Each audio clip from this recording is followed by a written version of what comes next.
Discuss करने वाले हैं बुद्धिज्म और जैनिज्म के बारे में। बिल्कुल डिटेल डिस्कशन होगा। उनका डॉक्ट्रिन्स क्या था, उनका प्रिंसिपल्स क्या था, उनके ब्रांचेस कौन कौन से थे। साथ में ये भी हम डिस्कस करेंगे कि उनका लाइफ के बारे में क्या व्यू था और उनके जो लिटरेचर हैं, जो उनके सोर्सेस हैं, वो हमको बुद्धिज्म और जैनिज्म के बारे में क्या बताते हैं। इस लेक्चर में हम सिर्फ बुद्धिज्म के बारे में कंप्लीटली डिस्कस करेंगे, बिल्कुल डिटेल में। और नेक्स्ट लेक्चर में हम जैनिज्म के बारे में डिस्कस करेंगे। इससे जितने भी पहले लेक्चर्स आए हैं वो बिल्कुल एक सीक्वेंस में है। इससे पहले मैंने आपको एंशिएंट हिस्ट्री में लेटर वैदिक पीरियड तक डिस्कस कर दिया था। अब इसमें हम बुद्धिज्म और जैनिज्म को कवर करेंगे। फिर उसके बाद हम एज ऑफ महाजनपदास पर आ जाएंगे। उसके बाद किंगडम को या फिर जो राज्य बने उनके बारे में डिस्कस करना शुरू कर देंगे। तो काफी इंपॉर्टेंट सीरीज है, बिल्कुल डिटेल टू डिटेल डिस्कशन होगा, पॉइंट टू पॉइंट डिस्कशन होगा, जो हर एक एग्जाम के लिए इंपॉर्टेंट है। इसलिए मैं आपको सजेस्ट करूंगा कि बिल्कुल शुरू से जितने भी पार्ट्स आ रहे हैं उसको जरूर फॉलो करिए, सब्सक्राइब करिए चैनल को, वीडियो को शेयर करिए और लाइक भी करिए। और सबसे इंपॉर्टेंट बात है कि जो भी मैं इसमें कवर करा रहा हूँ वो इवन यूपीएससी के लेवल्स का मैं आपको कवर करवा रहा हूँ। तो उससे जितने भी नीचे लेवल्स के एग्जाम है, चाहे वो वनडे एग्जाम हो जिसमें वन लीनियर क्वेश्चन ज्यादा बनते हैं, तो उसके लिए भी ये काफी हेल्पफुल है। तो बिल्कुल वीडियो को आपको स्किप नहीं करना है, बिल्कुल ध्यान से समझना है। मैं आपको सिंपल से सिंपल भाषा में समझाने की कोशिश करूंगा। तो इस वीडियो में हम बुद्धिज्म के बारे में और फिर नेक्स्ट वीडियो में हम जैनिज्म के बारे में डिस्कस करेंगे। सबसे पहले हम इनके कॉजेस देख लेते हैं कि इनका इमरजेंस कैसे हुआ। देखिए, जो ये इस वीडियो में जो मैं आपको कॉजेस बता रहा हूँ, ये दोनों के लिए है, बुद्धिज्म के लिए भी और जैनिज्म के लिए भी। उसके बाद हम पार्टिकुलरली बुद्धिज्म का डॉक्ट्रिन्स क्या था, लिटरेचर्स क्या था, है ना, उनके ब्रांचेस क्या थे, ये हम डिस्कस करेंगे। तो इसको सेपरेट नहीं करना है कि बुद्धिज्म की इमरजेंस के क्या कारण थे, जैनिज्म के इमरजेंस के क्या कारण थे। बिल्कुल एक साथ में ही इमर्ज हुए कह सकते हैं आप। थोड़े समय के उनका डिफरेंस था, लेकिन उनके जो कारण थे इमर्ज होने का, वो सिर्फ एक ही कारण था। तो सबसे पहले अगर हम मोटे तौर पर बात करें तो जो उनके इमरजेंस होने का कारण था वो था कि प्रिस्टली का डोमिनेशन होना। यानी अगर आप देखें तो लेटर वैदिक पीरियड में जो कास्ट सिस्टम है वो चार वर्णा में डिवाइड हो गया था, दैट इज ब्राह्मण, क्षत्रिय, वैश्य एंड शूद्रास। ठीक है। और उसका डोमिनेशन भी बढ़ने लगा था। इट मीन्स कि जो हिंदू, मतलब कह सकते हैं कि जो प्रिस्टली सोसाइटी थी उसका काफी डोमिनेशन था, उसका प्रिविलेज हुआ करता था। और अगर आप देखें तो जो बुद्धिज्म और जैनिज्म है वो क्षत्रिय वर्णा से डेवलप हुआ है। मीन्स कि क्षत्रिय वर्णा सिस्टम के थे। अब ये लोग क्या चाहते थे कि जो हायरार्की है कास्ट सिस्टम का, इट मीन्स कि पहले नंबर पर है ब्राह्मण, ओके, दूसरे नंबर पर क्या है, क्षत्रिय, तीसरे नंबर पर वैश्य एंड फोर्थ नंबर पर एंड लास्ट में क्या है, शूद्रास। तो क्षत्रिय, इट मीन्स कि जो क्षत्रिय सोसाइटी थी वो लोग चाहते थे कि जो पृष्ठरी का डोमिनेशन है उसको कम करें और हम पहले नंबर पर आ जाए। इट मीन्स जहां ब्राह्मण है वहां से हम क्या हो जाए कि उनके जगह पर आ जाएं और हायरार्की में हम सबसे नंबर वन पहुंच जाएं। और जो रिचुअलिस्टिक परफॉर्मेंस होती है, वेरियस प्रैक्टिसेस जो होती हैं, जो सिर्फ ब्राह्मण्स के द्वारा या पृष्ठली सोसाइटी के द्वारा करवाया जाता है, उसका ये लोग अपोज करेंगे। तो एक कारण ये था कि जो डोमिनेशन हुआ करता था ब्राह्मण का, उसके अगेंस्ट में क्षत्रिय जो है आगे बढ़े। और इसी के कारण बुद्धिज्म और जैनिज्म जो एक क्षत्रिय वर्णा से डेवलप हुए, इनके इमरजेंस का कारण बना। दूसरा जो है कि नई एग्रीकल्चरल इकोनॉमी जो बेसिकली एनिमल हस्बेंड्री की डिमांड करती थी। इसका मतलब क्या है कि देखिए, जब वैदिक सोसाइटी चल रही थी तब बेसिकली वो सप्त सिंधु रीजन में थी। दैट इज कि एक तो आपका इंडस हो गया और उसके ट्रिब्यूटरीज और साथ में एक सरस्वती रिवर थी। तो सप्त सिंधु से फिर लेटर वैदिक पीरियड में क्या हुआ कि ये लोग जो है वेस्टर्न यूपी से कह सकते हैं कि ईस्टर्न यूपी और इधर बिहार के रीजन में हो गए। अब ये जब गंगा यमुना के दोआब रीजन में पहुंचे तब काफी फर्टाइल लैंड मिली। ओके। अब काफी फर्टाइल जब इनको लैंड मिली तो अब लोग ये क्या करने लगे कि एग्रीकल्चर का प्रैक्टिसेस जो होता है वो काफी एक्सपेंड करने लगे, काफी बढ़ाने लगे। अब इसमें क्या होता है कि पहले के जमाने में जो आज ट्रैक्टर्स वगैरह आप देखते हैं, कई मैकेनाइजेशन एग्रीकल्चर में यूज होती है, पहले ऐसा नहीं होता था। तो बुलक्स का यूज किया जाता था, ऑक्सेस का यूज किया जाता था। अब ऐसा है कि जो पहले कास्ट सिस्टम था उसके अकॉर्डिंग क्या होता था कि एनिमल का सेक्रीफाइसेस किया जाता था। ओके, कैटल्स को कह सकते हैं कि मार दिया जाता था, है ना, एनिमल का सेक्रीफाइसेस होता था। अब एनिमल हस्बेंड्री को या फिर एग्रीकल्चर इकोनॉमी को एक्सपेंड करने के लिए, प्रोग्रेस करने के लिए बुलक्स का यूज होना बहुत जरूरी था, क्योंकि तभी हम प्लफ कर पाएंगे।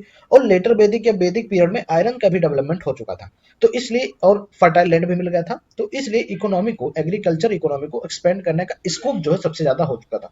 और इसमें एक ही जो कह सकते हैं रास्ते में मोड़ आ रहा था, वो ये था कि एनिमल जब सेक्रीफाइसेस होंगे तो हम एनिमल को प्रिजर्व नहीं कर पाएंगे। जब एनिमल को हम प्रिजर्व नहीं कर पाएंगे तो उनको हम एग्रीकल्चर में यूज नहीं कर पाएंगे। इसलिए क्या हुआ कि एनिमल हस्बेंड्री का डिमांड बढ़ने लगा। जब एनिमल हस्बेंड्री का डिमांड बढ़ने लगा, इसके अकॉर्डिंग जो एनिमल का सेक्रीफाइसेस था उसको बंद करना जरूरी था। उसको बंद करना जरूरी था, इसलिए क्या हुआ कि जो प्रिस्टली का डोमिनेशन होता था या फिर जो लोग कहते थे वेरियस प्रैक्टिसेस वो लोग करते थे, उसको बंद करना जरूरी था। और ये बंद तभी हो सकता था जब कोई उनके समांतर पैरेलल में कंटेम्प्ररी में कोई भी धर्म आ जाए, है ना। तो इसलिए बुद्धिज्म और जैनिज्म का जो है इमरजेंस हुआ। तीसरा कारण बताया जाता है कि जो वैश्यास लोग थे, अब देखिए जब एग्रीकल्चर इकोनॉमी एक्सपेंड करने लगी, है ना, फर्टाइल लैंड में आगे बुलेट्स का इस सब का यूज होने लगा, आयरन का भी उन्हें यूज होने लगा और एग्रीकल्चर इकोनॉमी एक्सपेंड करने लगी, तो ट्रेड जो है जो वैश्य वर्णा के द्वारा किया जाता था वो और भी फ्लरिश करने लगा। अब चूंकि वैश्य जो सॉरी जो ट्रेड है वो फ्लरिश करने लगा, अब इसमें वैश्य लोगों को क्या जरूरत पड़ी कि एक पीसफुल जो है सेटलमेंट रहे, है ना, उनका ट्रेड जो है फ्लरिश करता रहे। लेकिन जो प्रेस्टली डोमिनेशन था वो वेरियस इविल प्रैक्टिसेस से गुजर रहा था, है ना, लोग उन पर ज्यादा डिपेंडेंट होते थे प्रेस्टली पर। इसलिए क्या होता था कि जो वैश्यास लोगों का ट्रेड था वो ज्यादा फ्लरिश नहीं कर पा रहा था। एक कह सकते हैं कि जो सोशल स्टेटस होता है वो उनको बेटर वे में नहीं मिल पा रहा था, और साथ ही पीस का भी काफी जो है कह सकते हैं कि अभाव था। इसलिए वैश्य लोग क्या करने लगे कि बुद्धिज्म और जैनिज्म को पैट्रोनाइज करने लगे कि ये हमारे लिए हेल्पफुल होंगे, हम अपने ट्रेड को एक्सपेंड कर पाएंगे, साथ ही रीजन में जो है पीस स्टेबिलिटी रहेगी और एक बेटर हम सोशल स्टेटस कर पाएंगे। अब जब इनका पैट्रोनाइज होने लगा तो जाहिर सी बात है इमरजेंस इनका बढ़ेगा। जैसे आगे भी हम बात करेंगे कि बुद्धिज्म या जैनिज्म को कौन से किंगडम ने फॉलो किया था, कौन से राजा ने इसको अडॉप्ट किया था, ये सब आगे की बात है जो हम डिस्कस करेंगे। नेक्स्ट कारण इसमें हम और देख सकते हैं कि अब क्या हो रहा था कि जो इबिल्स प्रैक्टिसेस थी या फिर जो प्रिस्टली का डोमिनेशन था, ब्राह्मण का डोमिनेशन था, जो वो कार्यक्रम जो भी कुछ करवाते थे वो लोग रिचुअलिस्टिक परफॉर्मेंस करवाते थे, उससे क्या हुआ कि लोग धीरे धीरे तंग आने लगे। देखिए कुछ लोग इसके अपोज में रहते होंगे तो कुछ लोग क्या करते होंगे कि इनको जो है सपोर्ट करते होंगे। लेकिन अब जब कोई भी चीज ज्यादा हो जाती है तब उसमें लोगों को परेशानी होने लगती है। अब ये लोग क्या बेसिकली पीस चाहते थे, है ना, बहुत से ऐसे लोग थे जो पीस चाहते थे। और जो बुद्धिज्म और जैनिज्म है उसका सिद्धांत मेन से नॉन वायलेंस में बिलीव करना, एनिमल सेक्रीफाइसेस को बंद करना। ओके, तो इसलिए इन्होंने बुद्धिज्म और जैनिज्म के जो डॉक्ट्रिन्स थे उनको सपोर्ट करना शुरू कर दिया। तो ये सब कारण थे कि एग्रीकल्चर इकोनॉमी का एक्सपेंड होना, उनका सेटलमेंट होना यमुना और गंगा दोआब में, इसके साथ ही वैश्य जो वर्ना सिस्टम था उसके द्वारा पैट्रोनाइज होना, उनको संरक्षित करना, उनको बेसिकली उनके जो डॉक्ट्रिन्स हैं प्रिंसिपल्स हैं उनको संरक्षित करना, उसको एक्सपेंड करना, और साथ ही एक सिंपल लाइफ जीना, जो भी इवल प्रैक्टिसेस थी उसको बॉयकॉट करना। इन सब के कारण इन दोनों धर्मों का, बुद्धिज्म और जैनिज्म का, as against to Brahma domination emerge हुआ। I hope everything will be become clear. और अब हम डिस्कस करेंगे बुद्धिज्म के बारे में। ओके, इस लेक्चर में, फिर नेक्स्ट लेक्चर में हम डिस्कस करेंगे जैनिज्म के बारे में। तो इसमें हम गौतम बुद्धा और बुद्धिज्म के बारे में अब हम डिस्कस करते हैं। इससे पहले हमको समझना होगा बुद्धिस्ट लिटरेचर के बारे में कि इनको इनके बारे में आखिर जानकारी कहाँ से मिलती है। तो इनके तीन जो है स्रोत हैं कह सकते हैं। एक होता है सुक पिटाका, एक होता है विनय पिटाका और एक होता है अभिधम पिटाका जो बाद में आया। अब जो सुत पिटाका है उसमें बेसिकली ये बताया गया है कि जो मॉन्क्स होंगे वो किस धर्म का मतलब किस वे में चलेंगे, है ना, उनके लिए क्या रूल्स और क्या रेगुलेशंस होगी, ये बताया गया है सुत पिटाका में। इट मीन्स कि जो बुद्धिज्म के कह सकते हैं डॉक्ट्रिन्स हैं, जो उनके सिद्धांत हैं या जो उनके द्वारा उपदेश दिए गए, वो सारी बातें सुत पिटाकम में है।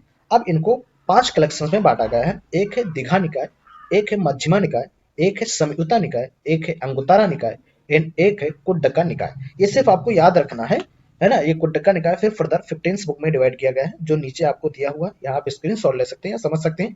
बेसिकली मेन आपको क्या देखना है कि विनय पिटाका, सुत पिटाका और अभिधम पिटाका है क्या, है ना। फिर उसको फर्दर कितने बुक्स में या कलेक्शंस में डिवाइड किया गया है, ये सब आपको याद रखना है। फिर बात करते हैं विनय पिटाका। विनय पिटाका के बारे में 5 बुक है। अब इस विनय पिटाका में क्या लिखा था?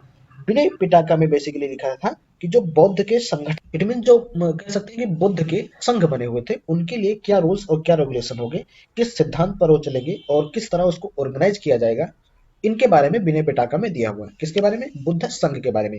उनके डॉक्ट्रिन्स, उनके प्रिंसिपल सुत्त पिटाका में दिया हुआ है, जिसका भी 5 कलेक्शन है। अब बात करते हैं अभिधम्म पिटाका। अब ये जो अभिधम्म पिटाका है ना, इसमें जो बौद्ध के फिलोसफिकल कह सकते हैं डॉक्ट्रिन्स थे, फिलोसफिकल सिद्धांत थे, जो उन्होंने समाज को बताया, जो उन्होंने मॉन्क्स को बताया, जो उनके फॉलोअर थे उनको बताया, ये अभिधम्म पिटाका में हुआ है। अब इसमें भी 7 बुक्स हैं। एक है आपका धम्म संगनी, एक है विभंगा, एक है धातु कथा, एक है पुग्गाला पनाटी, एक है कथावटु, एमाका एंड पठाना। इसी तरह विनय पिटाका में भी 5 कलेक्शन है, दैट इज शुद्ध विभंगा, कंडक, परिवारा, ठीक है, महावग्गा, कलवग्गा। उसके बाद फिर सुत विभंगा को महाविभंगा एंड फिक्कुनी विभंगा में डिवाइड किया गया है। तो ये आपको सिर्फ याद रखना है, और इन सब के बारे में पढ़ेंगे कि शुद्ध विभंगा में क्या दिया हुआ है, कंडलक्का में क्या दिया हुआ है, तो काफी लॉन्ग वीडियो हो जाएगा, जो बहुत ही कह सकते हैं कि इंपॉर्टेंट नहीं है। तो बेसिकली आपको याद रखना कि 3 बुद्धिस्ट लिटरेचर है, सुत पिटाका, विनय पिटाका एंड अभिधम पिटाका। जो भी रूल्स एंड रेगुलेशन डॉक्ट्रिन्स और प्रिंसिपल्स हैं बौद्ध धर्म के, उस सुत पिटाका में दिया हुआ है। जो बुद्ध संघ के किस तरह उसको ऑर्गेनाइज करना है, उनके लिए क्या रूल्स और रेगुलेशन होंगे, वो विनय पिटाका में दिया हुआ है। और अभिधम पिटाका में बेसिकली जो उनके फिलोसफिकल व्यूज थे गौतम बुद्धा की, उनके बारे में यहाँ दिया हुआ है, और इसको फिर फर्दर हम कलेक्शन कर देते हैं, बुक्स में डिवाइड कर देते हैं। तो ये इसका मेन सोर्स है बुद्धिज्म, है ना, बुद्धिज्म के लिटरेचर हैं, और जिनसे हमको बुद्धिज्म के बारे में जानकारी मिलती है, इसके मेन सोर्स हैं। अब हम कुछ डिस्कस करते हैं बुद्धा की लाइफ के बारे में, इनके माता पिता के बारे में, और साथ में ही इनका जन्म कब हुआ, कहाँ हुआ, इन्हों धर्म चक्र परिवर्तन इनका कहाँ पर हुआ, ये सब बारे में हम इसमें डिस्कस करेंगे। सबसे पहले अगर हम बात करें तो इनका जन्म हुआ था 563 बीसी में, वैशाख के दिन, पूर्णिमा का दिन था, लुम्बिनी में, दैट इज इन नेपाल। और इनके जो बचपन का नाम था वो बेसिकली था सिद्धार्थ। तो ये भी कभी कभी पूछ लिया जाता है, जो छोटे एग्जाम है, कि इनके बचपन का नाम क्या था, तो इनके बचपन का नाम था सिद्धार्थ। तो ये भी आपको जान लेना जरूरी। जो इनका गोत्र था, है ना, वो गोत्र जो था वो उनका गौतम गोत्र था। इनको बुद्ध जो है वो तो बाद में पुकारा गया, है ना। तो इन सबको भी याद रखना है कि उनका गोत्र जो था वो तो क्या था, गौतम गोत्र था, है ना। इसीलिए इनको गौतम बुद्ध के नाम से पुकारा। इनके जो पिता थे उनका नाम था शुद्धोधन, और माता का नाम था महामाया। और इनके जन्म के कह सकते हैं कि 1 या 2 महीने बाद इनकी माँ का जो है डेथ हो गया था। इसके कारण इनको एक जो स्त्री ने पाला था, स्टेप मदर, जिसका नाम गौतमी था। और इनके पिता जो थे वो शाक्य वंश के, है ना, शाक्य क्लान के राजा थे। ओके, एक क्लान क्या होता है, ये सारी बातें जो मैंने पहले वीडियो में डिस्कस कर चुके हैं। इनका जो मैरिज हुआ था वो हुआ था 16 ईयर्स में यशोधरा से, और इनके एक बेटे थे जिनका नाम क्या था, राहुल था। ओके, इनके जो फेमस चैरिएटर थे, जो रथ चलाते थे, उनका चन्ना नाम था। और जो इनका फेमस कह सकते हैं इनका प्यारा जो घोड़ा था वो था कंथका। ओके, अब एक यहाँ पर शब्द आता है बहुत काफी कह सकते हैं बहुत लोगों को उसका मीनिंग, एक्चुअल मीनिंग नहीं पता होता है कि महाविनिष्क्रमण क्या होता है ना। तो बेसिकली महाविनिष्क्रमण मीन्स होता है कि सच्चाई की खोज करना, और सच्चाई की खोज करने के लिए ही बुद्धा ने अपना घर छोड़ा था। तो इसको आप अगर याद रखेंगे तो आपको काफी हेल्पफुल मिलेगा कि बुद्धा के लाइफ के बारे में समझने के लिए, है ना। अब जो है इससे पहले क्या हुआ कि 2 टीचर के साथ इन्होंने मेडिएट किया, है ना, उनसे शिक्षा लेनी चाहिए। एक का नाम था अलारा कालमा और एक का नाम था उडक्का रामापुट्टा। लेकिन जो ये बातें जो फिलोसफिकल वे में समझा रहे थे, वो बुद्धा को अच्छा नहीं लग रहा था, समझ में नहीं आ रहा था। इट मीन्स कि ये सेटिस्फाई नहीं हो रहे थे। बेसिकली इनका काम क्या था कि सच्चाई को खोजना, है ना, दुख का कारण क्या है उसको पता करना। लेकिन जो ये अलारा कालमा और उडक्का रामापट्टू थे, ये लोग इनको सेटिस्फाई नहीं कर पा रहे थे अपनी बातों से। इसलिए क्या हुआ कि इन्होंने इनको छोड़कर और फिर आगे बढ़ना शुरू कर दिया। बाद में क्या हुआ कि 5 इनको एसेप्टिक्स मिले, जिनमें से कोंडन्ना, ओके, भाटिया, वप्पा, महानामा एंड अस्साजी, यहाँ पर नाम लिखा हुआ है। तो इनके साथ इन्होंने टीचिंग्स किया, ओके, और इन्होंने फिलोसफिकल वे में बुद्धा को समझाने की कोशिश की। और इन्हीं के साथ इन्होंने कह सकते हैं कि कठोर तप करना शुरू कर दिया। इसके लिए कह सकते हैं कि फॉर सर्च ऑफ ट्रुथ। फिर इसके बाद में क्या हुआ कि अब ये लोग घूमने लगे और अपने जो व्यूज हैं उसको एक्सपेंड करने लगे, उसको लोगों तक पहुंचाने लगे। इसी में एक गांव का नाम काफी फेमस होता है जिससे क्वेश्चंस पुट अप होते हैं। उस गांव का नाम है सेनानी, है ना। वहां पर इनको एक कटोरे में दूध और चावल दिया गया था, एक लो कास्ट विलेज फैमिली से। और उस गर्ल्स का नाम था जिन्होंने दिया था सुजाता। तो ये भी काफी एग्जाम में पूछ लिया जाता है। और बाकी तो आप जानते होंगे कि उन्हें एक मृत व्यक्ति दिखाई दिया, ओके, एक बीमार व्यक्ति दिखाई दिया, जिससे कारण जो है दुख का कारण क्या है, इनकी खोज में घर से निकल पड़े और अपने बीवी बच्चों को इन्होंने छोड़ दिया। तो ये सारी बातें जो हैं इंपॉर्टेंट है। इंपॉर्टेंट जो है वो है कि जैसे पूछ लिया जाता है चैरिएटर का नाम क्या है, महाविनिष्क्रमण क्या है। महाविनिष्क्रमण का एक मीनिंग्स और भी होता है कि घर को छोड़ना in search of truth, okay. फिर उसके बाद में सुजाता, जो कह सकते हैं कि जो उनको काफी फेमस है भी, कि जो चावल और दूध दिया गया था उस लड़की का क्या नाम था, उनके स्टेप मदर का क्या नाम था। तो ये सारी बातें जो है इंपॉर्टेंट है। इसके साथ में ही अब ये लोग क्या करने लगे, तब करने लगे, और इनको 35 साल के एज में निर्वाणा प्राप्त होगा, इनलाइटमेंट प्राप्त होगा, जो गया में, ओके, बेसिकली बिहार में है इस टाइम। तो गया में इनको पीपल के पेड़ के नीचे, ओके, उरुबेला में, और जो रिवर थी उस रिवर का नाम था निरंजना, ओके। उनके नीचे इनको इनलाइटमेंट 35 की एज में प्राप्त हो गया। अभी इनलाइटमेंट और निर्वाणा का मतलब होता है कि दुख से, है ना, जो ये सिस्टम होता है कि मरने के बाद पुनः जन्म लेना, इनसे क्या मिल जाए, छुटकारा मिल जाए, जिससे जो दुख का कारण है, मीन्स क्या है, एम्बिशंस, उससे हम लोगों को क्या हो सके कि छुटकारा मिल सके। इसके साथ ही अगर हम और बात करें तो इन्होंने पहला जो सरमन दिया था वो दिया था डिलीवरेंस फ्रॉम सफरिंग से। ओके, और इन्होंने 5 फॉर्मर कंपेनियंस के नाम बताए थे डियर पार्क सारनाथ में जो है। अभी मैं 5 फॉर्मर्स के नाम आपको बताऊंगा, और इसी को हम धर्म चक्र परिवर्तन कहते हैं। धर्म चक्र परिवर्तन का मीनिंग एक और होता है turning the wheel of the law. Okay, तो अपने साथियों के साथ इन्होंने उपदेश दिया था, पहला उपदेश था, इसीलिए इसको धर्म चक्र परिवर्तन कहा गया। कहाँ दिया गया था पहला उपदेश? डियर पार्क और सारनाथ में। Okay, deer park at Sarnath. तो ये भी पूछ लिया जाता है कि पहला उपदेश कहाँ दिया गया था, और पहला उपदेश जो दिया जाता है उसको ही धम्म चक्र परिवर्तन कहते हैं। ओके, इसके साथ ही पीपल ट्री के नीचे थे उनको बोधि विहार में, ओके, जो उनको निर्वाणा प्राप्त हुआ। इसके साथ में ही परिनिर्वाणा इन्होंने 80 की एज में कुशीनारा जो मल्लाज में लिंग है वहां पर इन्होंने पाया। और ऐसा विश्वास किया जाता था कि जो इनका परिनिर्माणा का निर्माणा के समय जो इनका लास्ट वर्ड था, इट मीन्स कि जब ये अंतर ध्यान हो गए तो इनका जो लास्ट वर्ड था वो यही था, ऑल कंपोजिट थिंग के, मतलब जो भी चीजें बनाई गई उसको तो एक दिन खत्म होना ही होना है। Okay, strive diligently. ओके, इसलिए अपने जीवन को सज्जनता से जियो, किसी के साथ बुरा व्यवहार मत करो, और ज्यादा दुख में एम्बिशंस में मत रहो। इसके साथ ही जो उन्होंने 5 फॉर्म बताए थे, कहाँ पर, डियर पार्क सारनाथ में जब ये पहला सरमन दे रहे थे, इसमें लोटस और बुल बताए थे जो बर्थ से रिलेटेड है। ओके, इसके साथ ही हॉर्स जो रेनन्सिएशन से रिलेटेड है, बोधि ट्री जो महाबोधि से रिलेटेड है, इसके साथ ही फुटप्रिंट जो निर्वाणा से, और धर्म चक्र परिवर्तना जो फर्स्ट सरमन से रिलेटेड है। और ये 5 जो है कंपेनियन थे किसके, बुद्धा के, कहाँ पर, सारनाथ में, lotus and bull, horse, Bodhi tree, धर्म चक्र परिवर्तन एंड फुटप्रिंट। तो ये इनके जो है कुछ लाइफ के बारे में हो गए, बेसिकली जितने भी इंपॉर्टेंट थे वो मैंने आपको बता दिया था। और अब इनके हम डॉक्ट्रिन के बारे में डिस्कस करते हैं। ओके, अब जो बुद्धा है इन्होंने जो 4 सत्य बताए हैं, इट मीन्स कि जो आपके लाइफ से रिलेटेड है वो 4 सत्य इन्होंने बताया है। अब वो 4 सत्य कौन कौन से, जिनको हम आर्य सत्य भी कहते हैं, ओके, या फोर नोबल ट्रुथ भी कहते हैं। पहला है कि truth of suffering, it means कि आपको दुख तो होना ही होना है। जो भी वस्तु बनी है उसका कोई ना कोई कारण होगा, इसलिए दुख का भी कोई ना कोई कारण होता है, जिनको इन्होंने क्या बताया कि truth of the causes of suffering, that is समुदाय। ओके, इट मीन्स कि जो भी आप आजकल देखते हैं या फिर ऑब्जर्व करते हैं वो सब कुछ दुख है। कैसे? जो भी आपके लिए दुख होगा वो किसी के, सॉरी, सुख होगा वो आप किसी के लिए दुख भी हो सकता है। जो आप चाहते हो वो हो सकता है कि दूसरा कोई ना चाहता हो। तो जो भी चीजें इस पृथ्वी पर है सभी दुख का कारण है। ओके, इसके साथ ही इन्होंने क्या बताया कि हम दुख को सिर्फ निर्वाणा से खत्म कर सकते हैं। जो ये लाइफ साइकिल है रीबर्थ होने का, इससे हम छुटकारा पा सकते हैं, और इसी के छुटकारा पाने से जो हमारा दुख है वो खत्म हो जाएगा। साथ में इन्होंने एम्बिशंस को दुख का सबसे बड़ा कारण बताया कि अगर आप एम्बिशंस किसी चीज का रखते हैं और आपको वो चीज प्राप्त नहीं होती तो ये सबसे बड़ा दुख का कारण है। इसके साथ ही अगर आप किसी से एक्सपेक्टेशन करते हैं कि काश ये हमें ये चीजें दे देता, और जब वो आपको नहीं मिल पाती है तब क्या होता है कि आपको दुख होता है। तो जो बुद्धा ने बताया है, जो इनका बेसिक प्रिंसिपल्स है, जो डॉक्ट्रिन्स है, वो यही है कि एम्बिशंस सबसे बड़ा दुख का कारण है। और एम्बिशंस कई टाइप्स के हो सकते हैं, कई प्रकार के एम्बिशंस हो सकते हैं, और हर प्रकार का दुख अलग होता है। जो भी जीवन में वस्तुएं हैं ये किसी ना किसी कारण से है, और जो दुख होता है वो भी किसी ना किसी कारण से ही होता है, वैसे अचानक नहीं हो जाता है।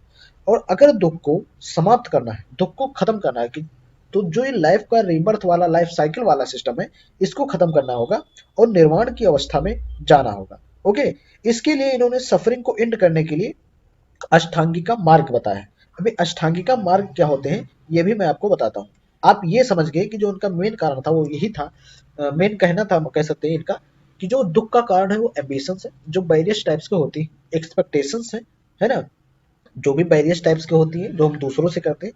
तो इन्होंने 4 ये सत्य बताई, मतलब कि ये जीवन की 4 सत्य है कि दुख तो सबको होना है, सभी वस्तुएं जो है वो सब कुछ दुख देने वाली ही है। जो कारण होता है दुख का वो क्या होता है, एम्बिशंस करना कह सकते हैं, या किसी से एक्सपेक्टेशन करना। और जो सच्चाई है सफरिंग का एंड होना, उसका सिर्फ एक ही है कि जब आप निर्वाणा प्राप्त कर लेंगे तभी आप जो है दुख के सफरिंग से छुटकारा पाएंगे।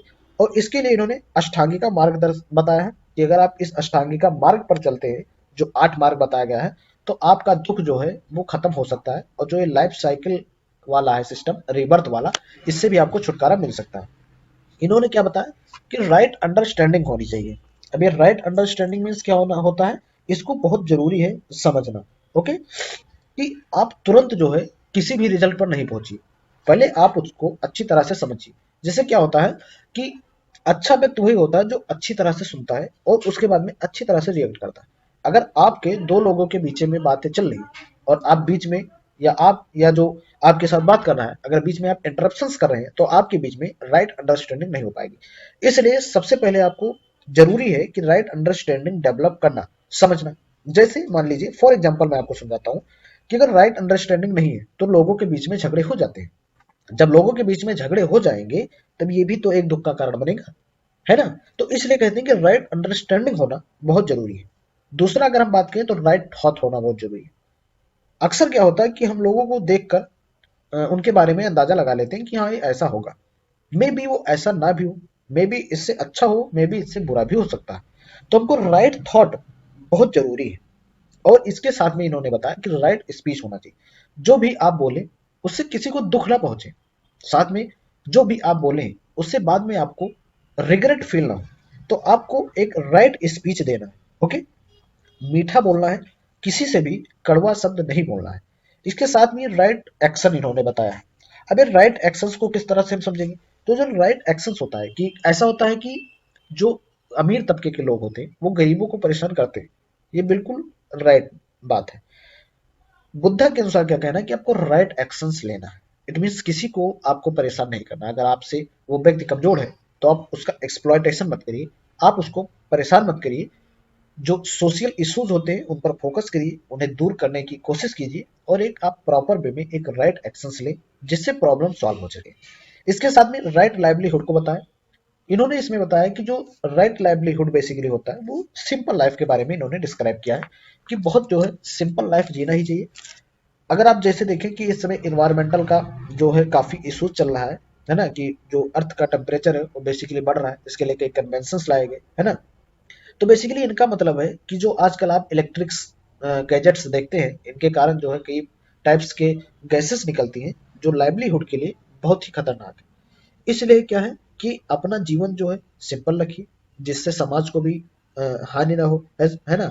जैसे कह सकते हैं आप जो है जानवर को ना मारे, इसके साथ में ही आप लिक्वर का यूज ना करें। तो ये बेसिकली राइट लाइवलीहुड होता है।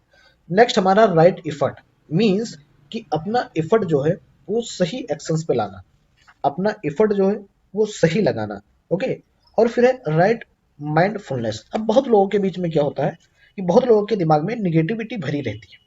अब निगेटिविटी को हमेशा दूर रखना है, हमेशा पॉजिटिविटी की सोचना है। जब निगेटिविटी दिमाग में आ जाती है तो ऑटोमेटिकली आपको दुख आ जाएगा। इसलिए राइट माइंडफुलनेस होना है, राइट इफर्ट लगाना है। ओके, और इन्होंने जो लास्ट बताया वो राइट कंसंट्रेशन। अब जब आप किसी से बात कर रहे हैं जो इंटरव्यू के लिए बहुत इंपॉर्टेंट है, अगर इंटरव्यूअर आपसे कोई क्वेश्चंस पुट अप कर रहा है और अगर आप कंसंट्रेट नहीं हो पा रहे हैं, तो आप उसके अगर क्वेश्चंस को समझ नहीं पाएंगे, तो आप आंसर्स इतनी आसानी से नहीं कर सकते। इसलिए सबसे जरूरी है कि कंसंट्रेशन को रखना, कंसंट्रेशन को मेंटेन करना। अगर आप कंसंट्रेशन को मेंटेन नहीं कर पाएंगे तो ये भी एक दुख का कारण बन जाता है। तो इन्होंने जो 8 मार्ग दर्शाए हैं उसको हम अष्टांगिका मार्ग कहते हैं, और बेसिकली इसी से निर्वाणा का ये रोड बना दिए हैं कि इसी से जो है निर्वाणा प्राप्त होगा, और जो लाइफ साइकिल है उससे हमको छुटकारा मिलेगा, जो जीवन में दुख है उससे हमको छुटकारा मिलेगा, पीसफुल लाइफ आप जिएंगे, दूसरों की हेल्प करते रहेंगे। ओके, सही आप बोलेंगे, सच आप सोचेंगे, एक प्रॉपर कंसंट्रेशन होगा। तो इन्होंने अष्टांगिका मार्ग बताया। इसके साथ ही इन्होंने कुछ सोशल इश्यूज पर बताया कि आपको समाज में जो किस तरह से काम करना है, जिसको हम सोशल कोड ऑफ कंडक्ट कहते हैं, जो हम सेपरेट में डिस्कस करेंगे। अब इन्होंने जो सोशल कोड ऑफ कंडक्ट में क्या बताया है कि कुछ जो सोशल कोड ऑफ कंडक्ट सिर्फ उनके लिए है, जैसे जो मॉन्क्स होंगे, नन्स हो गए, उनके लिए है कि जो बुद्धिज्म के मॉन्क्स होते हैं ना, और बाकी जो है वो सभी के लिए हैं, सभी मनुष्य के लिए हैं जो बेसिकली बुद्धिज्म को फॉलो करते हैं। तो इन्होंने बताया कि आधे दिन के बाद आपको खाना नहीं खाना है। ओके, इसके साथ ही इन्होंने और क्या बताया, कि जो डांसिंग होता है, मनोरंजन की चीजें होती है, सिंगिंग होता है, म्यूजिक होता है और दूसरे प्रकार के जो एंटरटेनमेंट है उनको दूर रखना है। और अगर आप देखेंगे ना कहीं बुद्धिज्म के डिक्लाइन होने का ये कारण भी बना है ना, कि मिड डे के बाद में आपको खाना नहीं खाना है, डांसिंग, सिंगिंग, म्यूजिक और एंटरटेनमेंट से आपको दूर रहना है, तो ये सब कहीं ना कहीं कारण बने। इसके साथ में आपको लग्जरियस लाइफ नहीं जीना है, जो मैंने आपको पहले भी बता दिया था कि ये भी दुख का कारण हो सकती है। इसके साथ में मनी का, गोल्ड का, सिल्वर, ये सारी चीजें अपने पास में नहीं रखना है, बिल्कुल सिंपल लाइफ जीना है। और इन्होंने क्या बताया कि चोरी तो बिल्कुल नहीं करनी है ना, और राइट एक्शन भी लेना है आपको। इसके साथ ही नॉन वायलेंस, जो बुद्धिज्म और जैनिज्म का दोनों का ही, कि वायलेंस नहीं होना चाहिए, अमीर गरीब को ना परेशान करे, है ना, और एक्सप्लॉयटेशन भी नहीं होना चाहिए, आप एनिमल सेक्रीफाइसेस नहीं करेंगे, है ना, जो वेरियस रिचुअलिस्टिक प्रैक्टिसेस होती है जो दूसरों के लिए खतरनाक होती है उनको आपको नहीं करना है। इसके साथ में हमेशा आपको सच बोलना है। तो कुछ सोशल कंडक्ट थे कि जो नन्स होते हैं या जो उनके मॉन्क्स होते हैं और जो इनके फॉलोअर्स होते हैं उनको इस तरह से करना। अब आप देखेंगे ना, तो अब जैसे मिड डे के बाद खाना नहीं खाना, एंटरटेनमेंट चीजों से दूर रखना है, लग्जरियस लाइफ से दूर रखना है ना, चोरी नहीं करना तो चलो मान लिया जाता है, नॉन वायलेंस नहीं करना ये भी सही है, सच हमेशा बोलना ये भी सही है। लेकिन कुछ कारण इसमें थे ऐसे, जिससे कारण क्या होगा कि इनका डिक्लाइन होना शुरू होगा। साथ में इन्होंने बताया था कि जो वुमेन्स हैं वो लोग निर्वाणा नहीं प्राप्त कर सकती, है ना, उनके लिए एक अलग से संघ बनाया जाएगा। वो जो पुरुष लोग होते हैं, मेन लोग होते हैं, उनके साथ संघ में नहीं रह सकती। तो ये भी एक कारण था कि उनको वुमेन्स का सपोर्ट बहुत कम मिला, है ना। तो इन्होंने सोशल कोड ऑफ कंडक्ट बताया था कि समाज में आपको किस तरह से व्यवहार करना है, जो बेसिकली सही भी है। अगर आप देखें, अपना अपना बात होता है कि कौन सा हम मानेंगे कौन सा नहीं मानेंगे, किस तरह से आप उसको समझते हैं, किस तरह से उसको अडॉप्ट करते हैं, ये बहुत जरूरी होता है। अब इनके जो काउंसिल्स हुई ये एग्जाम के लिए बहुत इंपॉर्टेंट है, और बाकी जो इनके फिलोसफिकल है, डॉक्ट्रिन्स है, ये आपकी लाइफ के लिए बहुत इंपॉर्टेंट है। तो जो इनका पहला काउंसिल हुआ वो राजगृह 483 बीसी में हुआ। उस समय रूलर जो थे वो थे अजात शत्रु। अब बुद्धिस्ट के कह सकते हैं बहुत से बुक्स में इनके कंटेम्पररी माना गया है, कि जो अजात शत्रु के बुद्धा जो थे वो कंटेम्पररी थे, लेकिन ऐसा नहीं है ना। इसमें जो प्रेसिडेंट थे वो महाकश्यप थे। मेनली जो इसका सिग्निफिकेंट क्या हुआ कि विनय पिटाका और सुध पिटाका को इंक्लूड किया गया। विनय पिटाका को लाने वाले आनंदा थे, जो बुद्धिस्ट मॉन्क थे, इनके फॉलोअर्स थे। और सुध पिटाका को लाने वाले उपाली थे, जो मैंने आपको पहले ही बता चुका हूँ कि विनय पिटाका और सुध पिटाका क्या होते हैं। तो इसको जो है अडॉप्ट किया गया था, इंक्लूड किया गया था ऐसा Buddhist literature bye Ananda and Upali. जो सेकंड काउंसिल हुआ वैशाली में 303 बीसी। अब आप देख रहे हैं ना कि 100 साल का इसमें गैप है ना। तो ये भी कहीं ना कहीं कारण बना इनके डिक्लाइन का, जो आगे हम डिस्कस करेंगे। अब जो वैशाली में हुआ वहां पर रूलर थे कालासो, जो प्रेसिडेंट थे वो थे शब्बकमनी। इसमें क्या हुआ कि बुद्धिस्ट दो ब्रांचेस में टूट गई, एक तो स्थावर्दिनी और एक तो महासंघिका। ओके, बेसिकली जो ये सुत पिटाका और विनय पिटाका से रिलेटेड इश्यूज थे, जो लोगों में कह सकते हैं कि संभावनाएं नहीं बन रही थी, लोगों में इसके कुछ लोग इसका अपोज कर रहे थे, कुछ इसमें सुधार की आवश्यकता थी, उसके लिए हुआ था। तो कुछ नहीं हुआ, और स्थावर्दिनी और महासंघिका में दो ब्रांचेस में बुद्धा टूट गया। अब ये आगे जो हीनयान, महायान है, वज्रयान है, वो एक अलग शाखा है, उसको बाद में डिस्कस करेंगे। और बेसिकली स्थावर्दिनी से आगे निकल गए, महासंघिका पीछे रह गए। तीसरा जो होता है पाटलिपुत्र में 247 बीसी। ओके, इसमें जो रूलर थे वो थे अशोका के काल में हुआ था पाटलिपुत्र में, ये आपको याद रखना है क्योंकि कई बार पूछा जाता है। जो इसके प्रेसिडेंट थे वो मोगला पुत्ता तीसा थे। इसका सिग्निफिकेंट क्या हुआ कि अभी तक विनय पिटाका और सुत पिटाका इंक्लूड किया गया था, अब इसमें अभिधम पिटाका इंक्लूड करके त्रिपिटाका बन गया, और ये बेसिकली पाली लैंग्वेज में था। ओके, तो पाटली तीसरा जो था हुआ था वो अशोक के टाइम में हुआ था। इन्होंने अपने एक बेटी और एक बेटे को श्रीलंका भी भेजा था कि आप बुद्ध धर्म का क्या करेंगे, प्रचार प्रसार करेंगे। अब आप कमेंट सेक्शन में बताएंगे कि उन लड़की और इनके लड़के का क्या नाम था। अगर हम चौथा देखें तो कश्मीर में फर्स्ट सेंचुरी बीसी में जो कुंडल ग्राम में हुआ, कुंडल वन में, इसमें रूलर थे क्रैस्क। ओके, और इसमें दो प्रेसिडेंट थे, एक तो वासमित्र और एक तो अश्वघोष। अभी वासमित्र अश्वघोष कौन थे, है ना, इसके पैट्रोनाइज थे, इनका क्या ये स्कॉलर्स का क्या काम था, ये मैंने एक ट्रिक्स के वीडियो में आपको बता रखी है।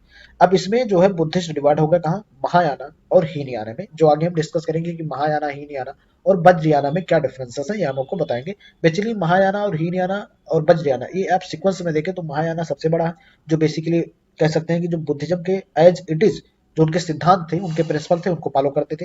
हीनयाना उसमें कुछ सुधार करके, और वज्रयाना उनमें कुछ और सुधार करके फॉलो करते थे, जो आजकल आप तिब्बत में देख रहे हैं। महायाना जो है बेसिकली आप देखेंगे उसका मैं बताऊंगा कि कहाँ कहाँ पर पढ़ते हैं। अब बुद्धिस्ट ब्रांचेस के बारे में देख लेते हैं, तो एक है हीनयाना जिसको थेरावाड़ा कहते हैं, और एक है महायाना।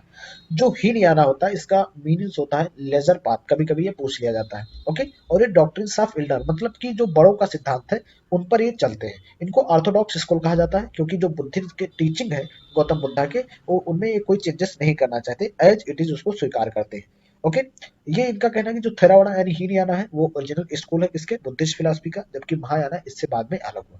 इसका जो स्क्रिप्चर्स है हीनयाना का वो पाली लैंग्वेज में है, ये आपको याद रखना है। ओके, हीनयाना का क्या स्क्रिप्चर्स है, पाली लैंग्वेज में है, जिस लैंग्वेज में बुद्धा ने लोगों को उपदेश दिया था, सरमन दिया था, लोगों को समझाया था। ओके, ये बेसिकली आइडल वर्शिप में बिलीव नहीं करते हैं और ये इंडिविजुअल सेल्वेशन को अटेन करने में ज्यादा बिलीव करते हैं। और इनका मतलब है कि सेल्फ डिसिप्लिन और मेडिटेशन से आप सेल्वेशन या निर्वाणा को प्राप्त कर सकते हैं। जो इनका अल्टीमेट एम है वो है कि निर्वाणा प्राप्त करना। तो ये हीनयाना हो गए।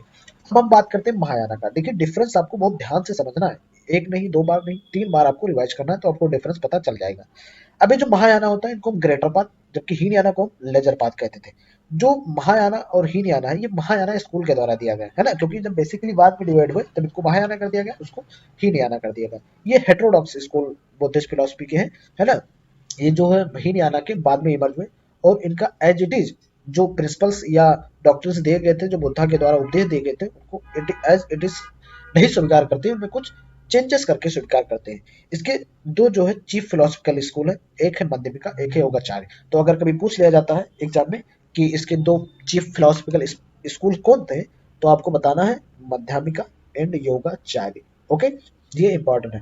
इसके साथ ही अगर हम बात करें तो ये गॉड और वर्शिप जो आइडल है, बुद्धा के आइडल्स की मैं बात कर रहा हूँ, उसको ये लोग पूजा करते हैं और बुद्धिस्टों में बिलीव करते हैं। इट मीन जो बुद्धा ने थॉट दिए थे उसको अडॉप्ट करते हैं और जो बुद्धा के आइडल्स हैं यानी जो उनकी मूर्ति है उनमें ये बिलीव करते हैं। ओके, तो काफी आपको डिफरेंस मिलेगा। इसके साथ ही हीनयाना का जो स्क्रिप्चर था वो पाली लैंग्वेज में था, लेकिन आप अगर महायाना का स्क्रिप्चर से देखेंगे तो इनका स्क्रिप्चर जो था वो संस्कृत लैंग्वेज में था, जो काफी उस समय प्रिवेलेंट थी इंडिया में। ओके, नेक्स्ट जैसे हम महायाना जो है यूनिवर्सल लिबरेशन में बिलीव करते थे। ओके, इनको हम ग्रेट व्हीकल कहते थे। इनका मानना था कि अगर सभी सफरिंग से सबको गुजरना है तो यूनिवर्सल लिबरेशन होना चाहिए और इनका जो अल्टीमेट एम था वो था स्पिरिचुअल का अपलिफ्टमेंट करना, है ना। अब जो हमारा नेक्स्ट है वो बचा वज्रयाना, जो सबसे बाद में आया था। अब इनका क्या था और इनमें क्या डिफरेंस थे, तो इनका लिटरली मीन्स होता है व्हीकल ऑफ थंडरबोल्ट। देखिए आपको इन सबको एक साथ में लिखना है और एक साथ में समझना है, तभी आप समझ पाएंगे। ओके, तो इसको अलग अलग में बिल्कुल भी नहीं समझना है। अब जो बद्रियाना थे इनको डायमंड व्हीकल्स भी कहा जाता है, मंत्रायना में दिया हुआ इनको, और तंत्रयाना तांत्रिक या इसोर्टिक बुद्धिज्म भी इसको क्लासिफाई किया जाता है। इसके साथ में ही ये बुद्धिज्म का वो फॉर्म है जो ईस्टर्न इंडिया में कह सकते हैं, जो तिब्बत रीजन में जो आज के दलाई लामा है वहां पर इसका इमर्ज हुआ, कब 8th सेंचुरी में, और ये तिब्बत में स्टेब्लिश हो गई 11th सेंचुरी में। इनका दो ट्रथ है, वो है कन्वेंशनल मीन्स हमेशा चलने वाला, और एक अल्टीमेट जो बेसिकली क्या है, दो ट्रथ है, कन्वेंशनल और अल्टीमेट। अब बात करते हैं तो इनके जो है ज्यादा टर्म जो है, जो इनके कह सकते हैं कि स्क्रिप्चर्स में यूज हुए हैं वो संस्कृत लैंग्वेज के हैं, लेकिन इन्होंने ज्यादा जो है सिंबॉलिक लैंग्वेज का यूज किया जिनको हम समाध्य भाषा कहते हैं। तो अगर पूछ लिया जाता है एग्जाम में कि सिंबॉलिक लैंग्वेज जो वज्रियाना में यूज हुआ है, जैसे ट्विलाइट लैंग्वेज हो गया या समाध्य भाषा इनको कहा जाता है, अगर इस तरह से पूछता है कि क्या कहा जाता है तो आप बताएंगे। इसके साथ में ही जो इसके फॉलोअर्स है वो भी सल्वेशन में जो है विश्वास कर देते हैं, और इनका मानना मानना है कि अगर आप मैजिकल पावर आ जाता है आपके अंदर तो आप सल्वेशन को प्राप्त कर पाएंगे, जिनको इन्होंने वज्र कहा। ओके, इन्होंने गुरु के रोल पर ज्यादा एम्फेसाइज किया वज्रयाना में। ओके, कि गुरु के बिना जो है आप निर्वाणा प्राप्त नहीं कर सकते, और जो इस समय दलाई लामा है वो वज्रयाना शाखा से ही है, और बेसिकली ये तिब्बत में, नेपाल में, हिमालय में और मंगोलिया रीजन में जो है इसका ज्यादा वर्चस्व है वज्रयाना का। ओके, तो क्या डिफरेंसेस है, जब आप साथ में लिखकर इसको पढ़ेंगे तो आपको समझ में आ जाएगा। इसके साथ में आपको एक और बताना है कि मैंने तो वज्रयाना का आपको बता दिया कि इनकी शाखा कहाँ कहाँ पर मिलती है, अब आपको महायाना और हीनयाना का भी बताना है हमको कि नेपाल में, इंडोनेशिया में, श्रीलंका में या फिर चाइना में इनका कौन कौन सी शाखा मिलती है। अब हम बात करते हैं इनके डेक्लाइन के क्या कारण थे, जो मैंने पहले भी डिस्कस कर दिया था कि कई जो इनके उपदेश थे या कई जो इनके थॉट थे, इनके प्रिंसिपल थे, वो इस जमाने में संभव नहीं है उतना, है ना। इस जमाने में क्या है कि सभी लोग लग्जरी लाइफ जीना चाहते हैं, बहुत से उनका जो प्रिंसिपल था उसको फॉलो नहीं कर पाएंगे। तो और साथ में ही जो औरतों का इन्होंने कम इम्पोर्टेंस दिया, वो भी एक कारण बना इनके डिक्लाइन होने का। अब एक और कारण बताया जाता है कि बुद्धा जो संघ होते थे, कह सकते हैं एक मठ टाइप के, उसमें करप्शन हो गया, और करप्शन होने के कारण क्या होगा कि इनका धीरे धीरे इनमें सब में झगड़ा होने लगा और इनका धीरे धीरे डिक्लाइन होना शुरू हो गया। इसके साथ ही बुद्धिज्म के, मैंने आपको बताया कि हीनयाना, महायाना और वज्रयाना शाखा में टूटा। इनमें आइडियोलॉजिकल डिफरेंसेस भी थे, कोई आइडल्स की वर्शिप करते थे, कोई नहीं वर्शिप करते थे, कोई सेल्वेशन या निर्वाणा अपने वे में सब अपने अपने वे में जो है अटेंड करना चाहते थे। इसके साथ ही संस्कृत लैंग्वेज और पाली लैंग्वेज भी एक कारण बना, क्योंकि अगर आप देखें तो पाली लैंग्वेज और संस्कृत लैंग्वेज जो उनके स्क्रिप्चर है उसको समझना इतना आसान नहीं था आम लोगों के लिए। जो जानते होंगे उनके लिए तो आसान था, लेकिन जो नहीं जानते होंगे उनके लिए आसान नहीं था। तो ये भी एक कारण बना। इसके साथ ही क्या हुआ कि अगर आप बाद के टाइम में देखेंगे, कह सकते हैं कि हर्षा के काल के बाद में इसका क्या हुआ कि इनको पैट्रोनाइज करने वाला कोई बेसिकली बचा नहीं, है ना? तो और इसके जो काउंसिल्स होते थे वो भी बंद होना शुरू हो गए। तो इसलिए भी इनका एक कारण बना। इसके साथ में हिंदू रिलीजन और हिंदू धर्म में सुधार तेजी से बढ़ने लगा। अब जब हिंदू धर्म इमर्ज होने लगा बहुत तेजी से, उनमें जैसे शंकराचार्य हो गए, ये लोग आने लगे और उनको इमर्ज करने लगे, तो इनका डिक्लाइन होना शुरू होगा। इसके साथ ही एक और बताया जाता है कि हुन्स का अटैक हुआ, जो आगे हम हिस्ट्री में पढ़ेंगे, काफी इंपॉर्टेंट अटैक है। और जो मुस्लिम का आक्रमण हुआ, इसके कारण भी इनका डिक्लेनेशन होगा, क्योंकि जो हुन्स और मुस्लिम थे ये बुद्धिज्म को फॉलो नहीं करते थे। बेसिकली मुस्लिम तो फॉलो नहीं करेंगे, लेकिन जो हुन्स थे ये बुद्धिज्म से, जो बुद्ध धर्म था उससे बहुत हेटेड होते थे, जिसके कारण इन्होंने क्या किया कि उसको डिक्लाइन के रास्ते पर ले जाएगा। ओके, ये कुछ थे जो बुद्धा के बारे में थे। मैंने सब कुछ इसमें डिस्कस कर दिया है, कुछ भी मैंने छोड़ा नहीं है। आई होप आपको क्लियर भी हो गया होगा। अब आपको क्या करना है, वीडियो को लाइक करना, शेयर करना है, चैनल को बिना सब्सक्राइब करे नहीं जाना है। ओके गाइस, तो मिलते हैं नेक्स्ट वीडियो में। All the best and yes, next video में हम डिस्कस करने वाले हैं जैनिज्म को, बिल्कुल कंप्लीट डिटेल में डिस्कशन होगा। Okay guys, so all the best.